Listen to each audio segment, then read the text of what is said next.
ये भारतीय गणतंत्र की 75वीं वर्षगांठ है। इस वर्ष संविधान लागू होने के 75 साल हो रहे हैं। मैं संविधान सभा के उन सभी महान व्यक्तित्वों को नमन करता हूं जिन्होंने हमें हमारा पवित्र संविधान दिया। संविधान सभा के दौरान अनेक विषयों पर लंबी लंबी चर्चाएं हुई। वो चर्चाएं संविधान सभा के सदस्यों के विचार, उनकी वाणी हमारी बहुत बड़ी धरोहर है। आज मन की बात में मेरा प्रयास है कि आपको कुछ महान नेताओं की ओरिजिनल आवाज सुनाऊं। साथियों, जब संविधान सभा ने अपना काम शुरू किया तो बाबा साहब आम्बेडकर ने परस्पर सहयोग को लेकर एक बहुत महत्वपूर्ण बात कही थी। उनका ये संबोधन इंग्लिश में है। मैं उसका एक अंश आपको सुनाता हूं। So far as the ultimate goal is concerned, I think none of us need have any apprehension. None of us need have any doubt. But my fear, which I must express clearly, is this. Our difficulty, as I said, is not about the ultimate future. Our difficulty is how to make the heterogeneous mess that we have today take a decision in common and march in a cooperative way on that road which is bound to lead us to unity. Our difficulty is not with regard to the ultimate. Our difficulty is with regard to the beginning. साथियों, बाबा साहब इस बात पर जोर दे रहे थे कि संविधान सभा एक साथ एक मत हो और मिलकर सर्वहित के लिए काम करे। मैं आपको संविधान सभा की एक और ऑडियो क्लिप सुनाता हूं। ये ऑडियो डॉक्टर राजेंद्र प्रसाद जी का है, जो हमारी संविधान सभा के प्रमुख थे। आइए डॉक्टर राजेंद्र प्रसाद जी को सुनते हैं।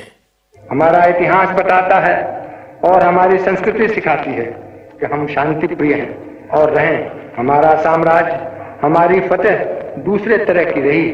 हमने दूसरों को जंजीरों से, चाहे वो लोहे की हो या सोने की, कभी नहीं बांधने की कोशिश की। हमने दूसरों को अपने साथ लोहे के जंजीर से भी ज्यादा मजबूत मगर सुंदर और सुखद रेशम के धागे से बांध रखा है, और वो बंधन धर्म का है, संस्कृति का है, ज्ञान का है। हम अब भी उसी रास्ते पर चलते रहेंगे और हमारी एक ही इच्छा और अभिलाषा है। वो अभिलाषा ये है कि हम संसार में सुख और शांति कायम करने में मदद पहुंचा सकें और संसार के हाथों में सत्य और अहिंसा वो अचूक हथियार दे सकें जिसने हमें आज आजादी तक पहुंचाया है। हमारी जिंदगी और संस्कृति में कुछ ऐसा है जिसने हमें समय के थपेड़ों के बावजूद जिंदा रहने की शक्ति दी है। अगर हम अपने आदर्शों को सामने रखे रहेंगे तो हम संसार की बड़ी सेवा कर पाएंगे। साथियों, डॉक्टर राजेंद्र प्रसाद जी ने मानवीय मूल्यों के प्रति देश की प्रतिबद्धता की बात कही थी।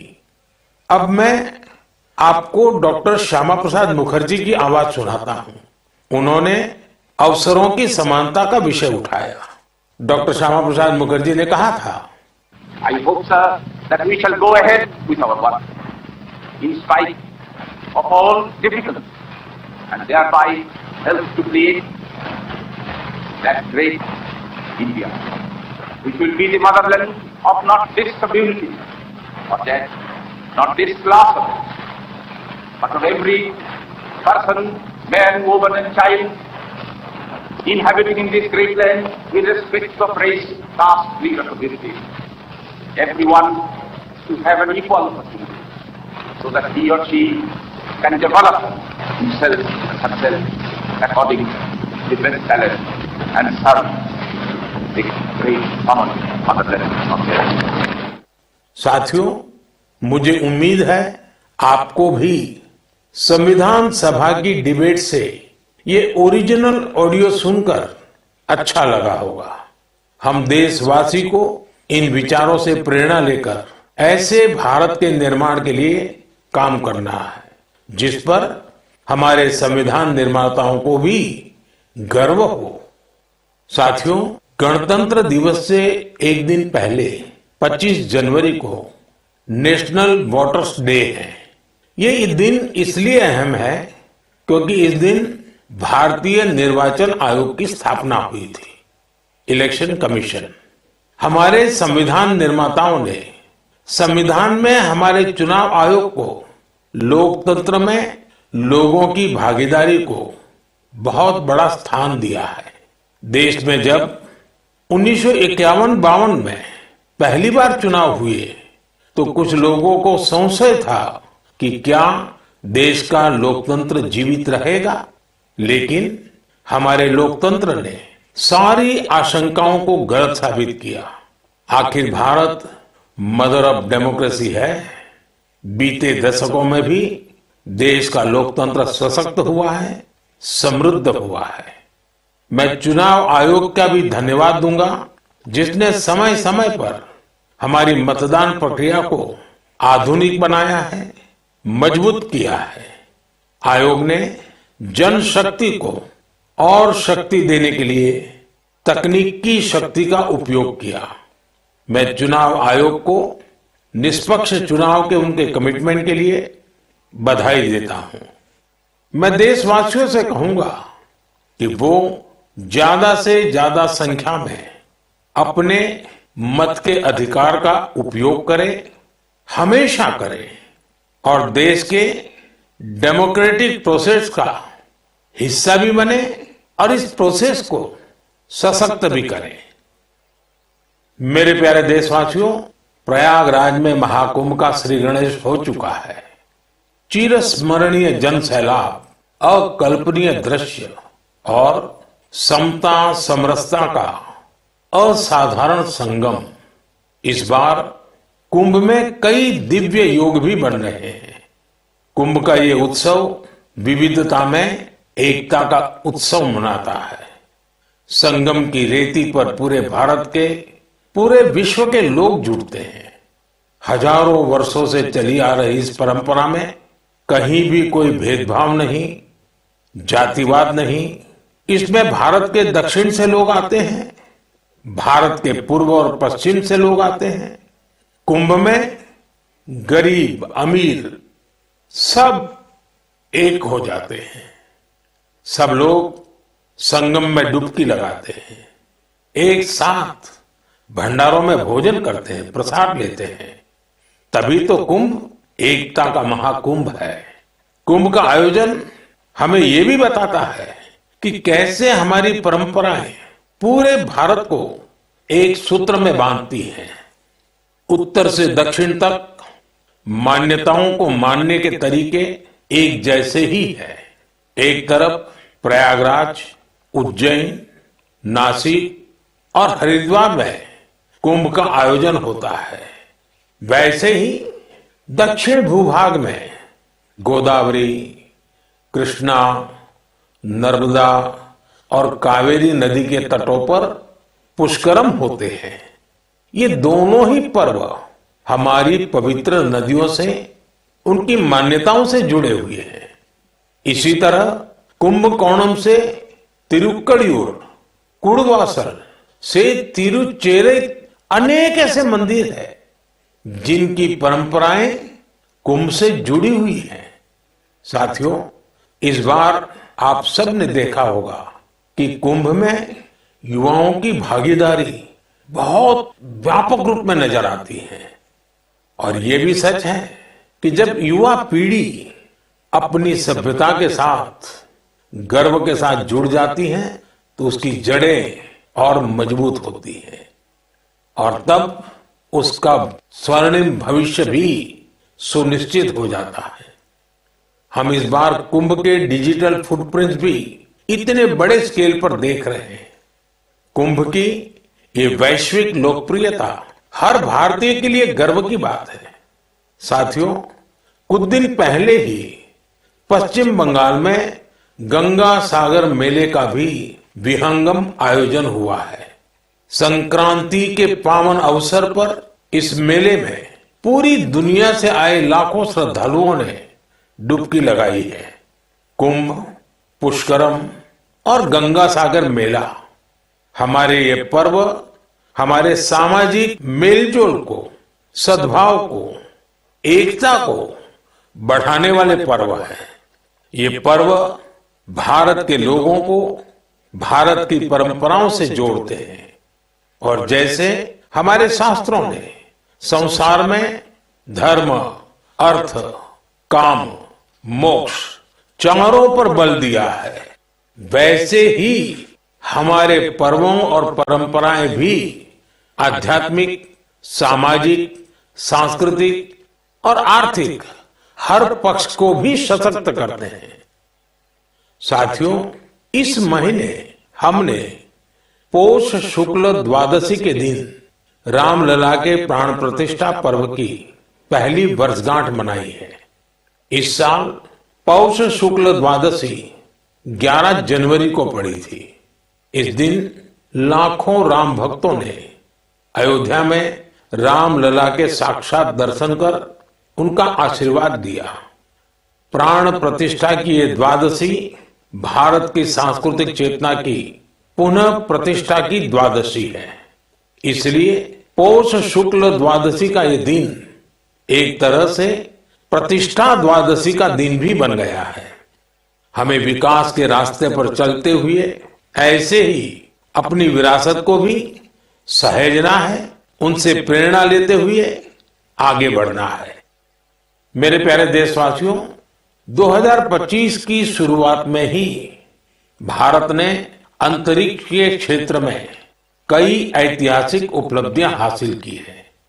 आज मुझे ये बताते हुए गर्व है कि एक भारतीय स्पेस टेक स्टार्टअप बेंगलुरु के पिक्सेल ने भारत का पहला निजी सैटेलाइट कॉन्स्टेलेशन फायरफ्लाई सफलतापूर्वक लॉन्च किया है। यह सैटेलाइट कॉन्स्टेलेशन दुनिया का सबसे high resolution hyper spectral satellite constellation है। इस उपलब्धि ने न केवल भारत को आधुनिक स्पेस टेक्नोलॉजी में अग्रणी बनाया है, बल्कि यह आत्मनिर्भर भारत की दिशा में भी एक बड़ा कदम है। ये सफलता हमारे निजी स्पेस सेक्टर की बढ़ती ताकत और इनोवेशन का प्रतीक है। मैं इस उपलब्धि के लिए पिक्सेल की टीम, इसरो और इन स्पेस को पूरे देश की ओर से बधाई देता हूं। साथियों, कुछ दिन पहले हमारे वैज्ञानिकों ने स्पेस सेक्टर में ही एक और बड़ी उपलब्धि हासिल की। हमारे साइंटिस्ट ने सैटेलाइट्स की स्पेस डॉकिंग कराई है। जब अंतरिक्ष में 2 स्पेसक्राफ्ट कनेक्ट किए जाते हैं तो इस प्रक्रिया को स्पेस डॉकिंग कहते हैं। यह तकनीक अंतरिक्ष में स्पेस स्टेशन तक सप्लाई भेजने और क्रू मिशन के लिए अहम है। भारत ऐसा चौथा देश बना है जिसने ये सफलता हासिल की है। साथियों, हमारे वैज्ञानिक अंतरिक्ष में पौधे उगाने और उन्हें जीवित रखने के प्रयास भी कर रहे हैं। इसके लिए इसरो के वैज्ञानिकों ने लोबिया के बीज को चुना। 30 दिसंबर को भेजे गए ये बीज अंतरिक्ष में ही अंकुरित हुए। ये एक बेहद प्रेरणादायक प्रयोग है जो भविष्य में स्पेस में सब्जियों उगाने का रास्ता खोलेगा। ये दिखाता है कि हमारे वैज्ञानिक कितनी दूर की सोच के साथ काम कर रहे हैं। साथियों, मैं आपको एक और प्रेरणादायक पहल के बारे में बताना चाहता हूं। आईआईटी मद्रास का एक्सटेम केंद्र अंतरिक्ष में मैन्युफैक्चरिंग के लिए नई तकनीकों पर काम कर रहा है। ये केंद्र अंतरिक्ष में 3D printed buildings, metal forms और ऑप्टिकल फाइबर जैसे तकनीकों पर रिसर्च कर रहा है। ये सेंटर बिना पानी के कंक्रीट निर्माण जैसी क्रांतिकारी विधियों को भी विकसित कर रहा है। एक्सटेम की ये रिसर्च भारत के गगनयान मिशन और भविष्य के स्पेस स्टेशन को मजबूती देगी। इससे मैन्युफैक्चरिंग में आधुनिक टेक्नोलॉजी के भी नए रास्ते खुलेंगे। साथियों, ये सभी उपलब्धियां इस बात का प्रमाण है कि भारत के वैज्ञानिक और इनोवेटर्स भविष्य की चुनौतियों का समाधान देने के लिए कितने विजनरी हैं। हमारा देश आज स्पेस टेक्नोलॉजी में नए कीर्तिमान स्थापित कर रहा है। मैं भारत के वैज्ञानिकों, इनोवेटर्स और युवा उद्यमियों को पूरे देश की ओर से शुभकामनाएं देता हूं। मेरे प्यारे देशवासियों, आपने कई बार इंसानों और जानवरों के बीच गजब की दोस्ती की तस्वीरें देखी होगी। आपने जानवरों की वफादारी की कहानियां सुनी होगी। जानवर पालतू हो या जंगल में रहने वाले पशु, इंसानों से उनका नाता कई बार हैरान कर देता है। जानवर भले बोल नहीं पाते, लेकिन उनकी भावनाओं को, उनके हाव भाव को इंसान भली भांति भांप लेते हैं। जानवर भी प्यार की भाषा को समझते हैं, उसे निभाते भी हैं। मैं आपसे असम का एक उदाहरण साझा करना चाहता हूं। असम में एक जगह है नौगांव। नौगांव हमारे देश की महान विभूति श्रीमद शंकर देव जी का जन्म स्थान भी है।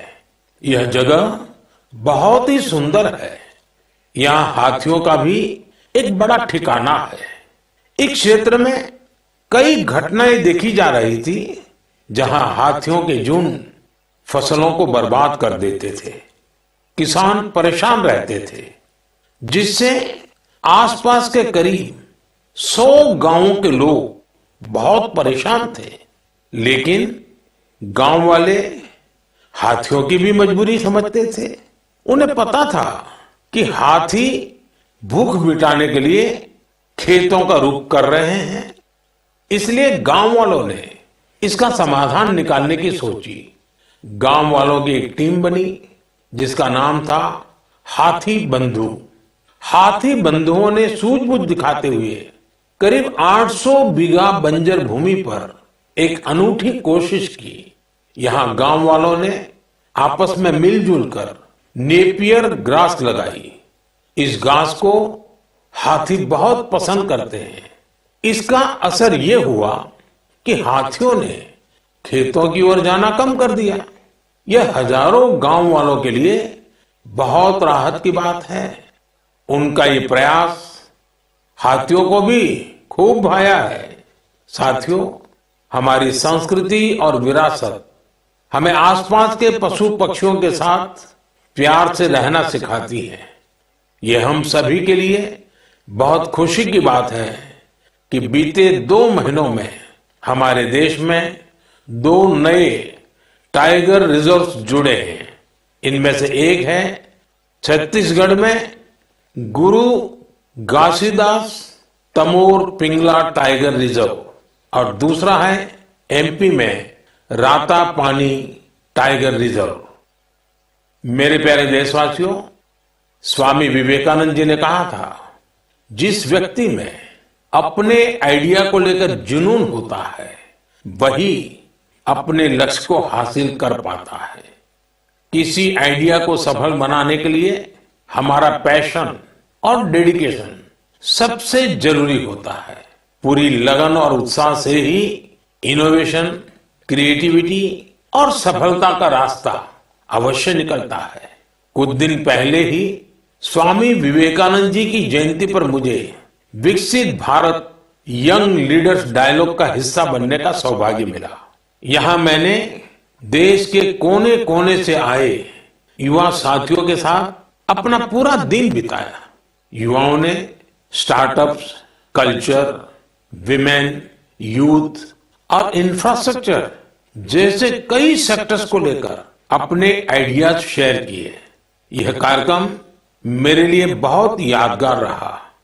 साथियों, कुछ दिन पहले ही स्टार्टअप इंडिया के 9 साल पूरे हुए हैं। हमारे देश में जितने स्टार्टअप्स 9 साल में बने हैं, उनमें से आधे से ज्यादा टियर 2 और टियर 3 शहरों से हैं। और जब ये सुनते हैं तो हर हिंदुस्तानी का दिल खुश हो जाता है। यानी हमारा स्टार्टअप कल्चर बड़े शहरों तक ही सीमित नहीं है। और आपको यह जानकर हैरानी होगी कि छोटे शहरों के स्टार्टअप में आधे से ज्यादा का नेतृत्व हमारी बेटियां कर रही हैं। जब यह सुनने को मिलता है कि अंबाला, हिसार, कांगड़ा, चेंगलपट्टू, बिलासपुर, ग्वालियर और वाशिम जैसे शहर स्टार्टअप्स के सेंटर बन रहे हैं तो मन आनंद से भर जाता है। नागालैंड जैसे राज्य में पिछले साल स्टार्टअप्स के रजिस्ट्रेशन में 200% से अधिक की वृद्धि हुई है। Waste management, non renewable energy, biotechnology और लॉजिस्टिक्स ऐसे सेक्टर हैं जिनसे जुड़े स्टार्टअप सबसे ज्यादा देखे जा रहे हैं। ये कन्वेंशनल सेक्टर्स नहीं है, लेकिन हमारे युवा साथी भी तो कन्वेंशनल से आगे की सोच रखते हैं, इसलिए उन्हें सफलता भी मिल रही है। साथियों, 10 साल पहले जब कोई स्टार्टअप के क्षेत्र में जाने की बात करता था तो उसे तरह तरह के ताने सुनने को मिलते थे। कोई ये पूछता था कि आखिर स्टार्टअप होता क्या है, तो कोई कहता था कि इसे कुछ होने वाला नहीं है। लेकिन अब देखिए, एक दशक में कितना बड़ा बदलाव आ गया। आप भी भारत में बन रहे नए अवसरों का भरपूर लाभ उठाएं। अगर आप खुद पर विश्वास रखेंगे तो आपके सपनों को भी नई उड़ान मिलेगी। मेरे प्यारे देशवासियों, नेक नियत से निस्वार्थ भावना के साथ किए गए कामों की चर्चा दूर सुदूर पहुंच ही जाती है।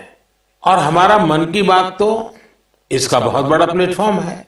हमारे इतने विशाल देश में दूर दराज भी अगर कोई अच्छा काम कर रहा होता है, कर्तव्य भावना को सर्वोपरि रखता है, तो उसके प्रयासों को सामने लाने का ये बेहतरीन मंच है। अरुणाचल प्रदेश में दीपक नाबाम जी ने सेवा की अनूठी मिसाल पेश की है। दीपक जी यहाँ लिविंग होम चलाते हैं, जहां मानसिक रूप से बीमार, शरीर से असमर्थ लोगों और बुजुर्गों की सेवा की जाती है। यहाँ पर ड्रग्स की लत के शिकार लोगों की देखभाल की जाती है। दीपक नाबाम जी ने बिना किसी सहायता के समाज के वंचित लोगों, हिंसा पीड़ित परिवारों और बेघर लोगों को सहारा देने का अभियान शुरू किया। आज उनकी सेवा ने एक संस्था का रूप ले लिया है। उनकी संस्था को कई अवार्ड से भी सम्मानित किया गया है। लक्षद्वीप के कवरत्ती द्वीप पर नर्स के रूप में काम करने वाली के हिडुम्बी जी, उनका काम भी बहुत प्रेरित करने वाला है।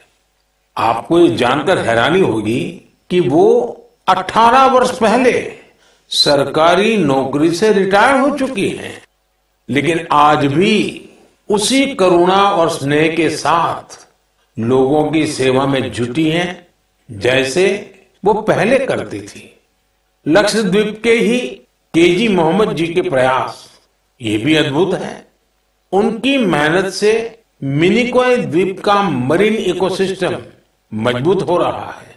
उन्होंने पर्यावरण के प्रति लोगों को जागरूक करने के लिए कई गीत लिखे हैं।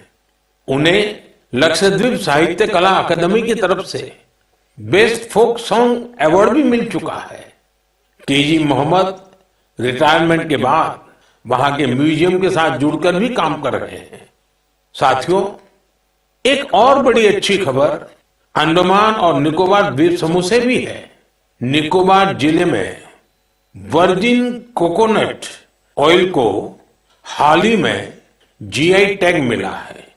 वर्जिन कोकोनट ऑयल, उसको जीआई टैग के बाद एक और नई पहल हुई है। इस ऑयल के उत्पादन से जुड़ी महिलाओं को संगठित कर सेल्फ हेल्प ग्रुप बनाए जा रहे हैं। उन्हें मार्केटिंग और ब्रांडिंग की स्पेशल ट्रेनिंग भी दी जा रही है।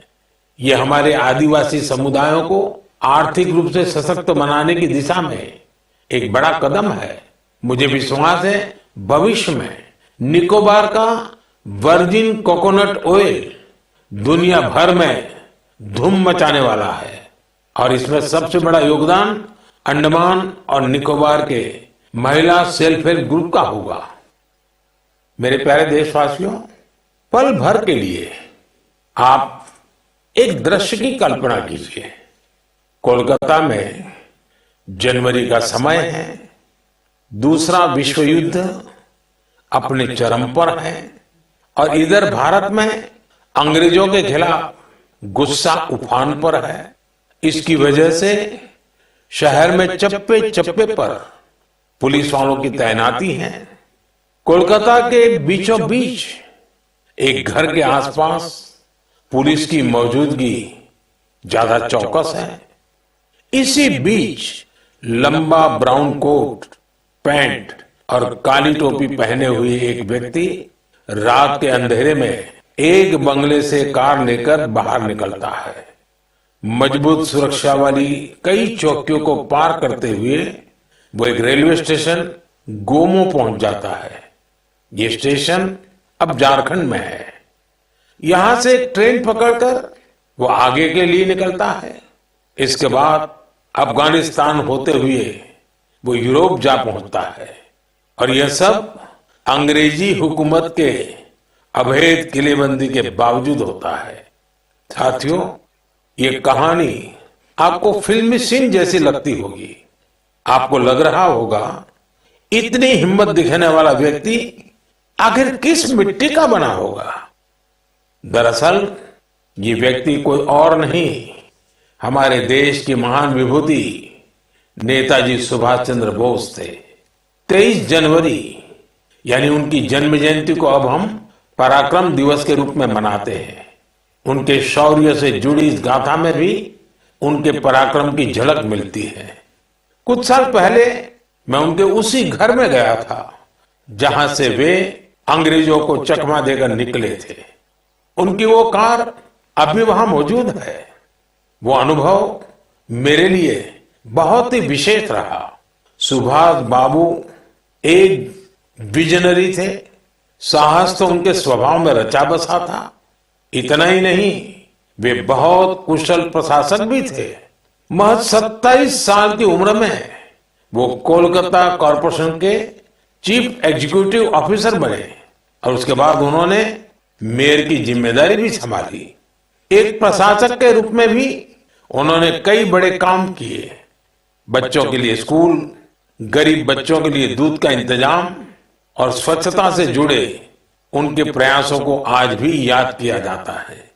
नेताजी सुभाष का रेडियो के साथ ही गहरा नाता रहा है।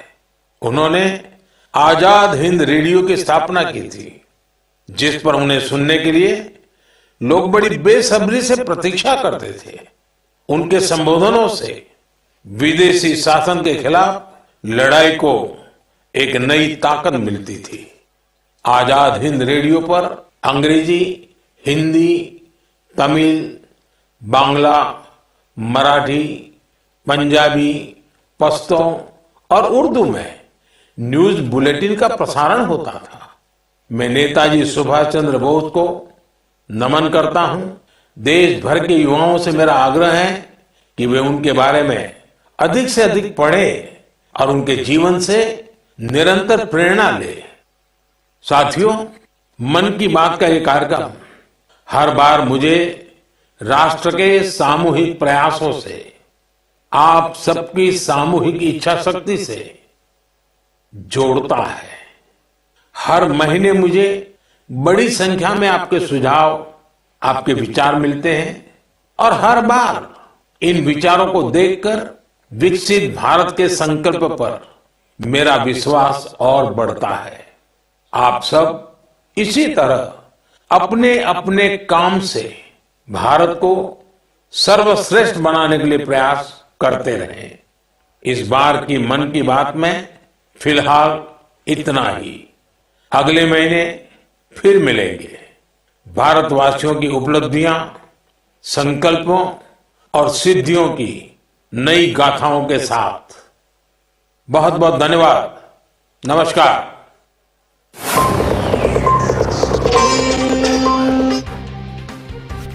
पीएम मोदी के मन की बात का 118वां एपिसोड। पीएम ये कहते हुए नजर आए 2025 की पहली मन की बात। अगले सप्ताह रविवार को गणतंत्र दिवस है। संविधान सभा के दौरान लंबी चर्चाएं हुई। संविधान सभा के महापुरुषों को नमन करते हुए नजर आए पीएम। डॉक्टर राजेंद्र प्रसाद ने मानवीय मूल्यों के प्रति देश की प्रतिबद्धता को लेकर भी वो बोलते हुए नजर आए हैं और ये कहा कि भारत लोकतंत्र की जननी है, देश का लोकतंत्र सशक्त है। चुनाव आयोग ने मतदान की प्रक्रिया को आधुनिक बनाया। चुनाव आयोग को निष्पक्ष चुनाव कराने के लिए बधाई। प्रयागराज महाकुंभ में दिव्य योग बन रहे हैं। संगम की रेती पर एकजुटता का सैलाब। महाकुंभ की आस्था भारत की परंपराओं को एक सूत्र में पिरोती है। रामलला की प्राण प्रतिष्ठा की वर्षगांठ अलौकिक।